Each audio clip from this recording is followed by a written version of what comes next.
Hello everyone, welcome back to our channel all in one Nandra vlogs. ఈరోజైతే మనం ఈ summer special మజ్జిగ చారు ఎలా చేయాలో తెలుసుకుందాం.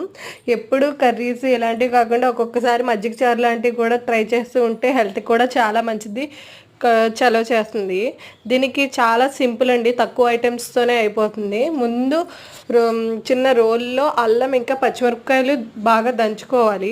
దంచుకొని పక్కన పెట్టిన తర్వాత మనకు కావాల్సినంత పెరుగు యాడ్ చేసుకొని దాన్ని బాగా మజ్జిగలాగా చిలకాలి. కవ్వంతో వాటర్ వేసుకొని బాగా చిలికిన తర్వాత దాంట్లో మనం ఇందాక దంచి పెట్టుకున్న అల్లం ఇంకా మిర్చి ఉంటుంది కదా, దాన్ని అయితే యాడ్ చేసుకొని కలిపేసుకోవాలి. ఇంకా స్టవ్ ఆన్ చేసేసుకొని ఆయిల్ అయితే వేయాలి.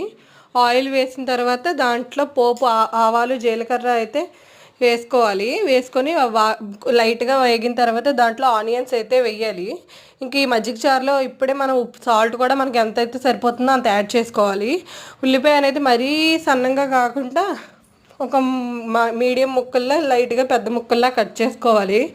ఇంకా ఆయిల్ అయితే వేసేసి దాంట్లో ఆవాలు జీలకర్ర అయితే వేసుకోవాలి. ఫస్ట్ ఎవరైనా మన ఛానల్ సబ్స్క్రైబ్ చేసుకోకపోతే సబ్స్క్రైబ్ చేసి దీని తర్వాత అనమాట ఇవి బాగా కలిపిన తర్వాత లైట్గా పసుపు అయితే ఇప్పుడే ఈ ఉల్లిపాయల్లో మాత్రమే వేసుకోవాలి. ఎందుకంటే మళ్ళీ పెరుగులో వేస్తే పచ్చివాసన వస్తుంది. లైట్గా పసుపు కూడా ఇప్పుడే వేసుకోవాలి. ఇగోండి వీడియోలో చూపిస్తున్న విధంగా కలుపుకోవాలి. ఉల్లిపాయలు వేస్తూ లైట్గా పసుపు కూడా వేసి కలిపేసుకోవాలన్నమాట.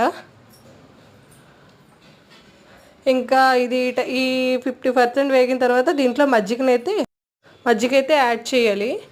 అంతే, బాయ్.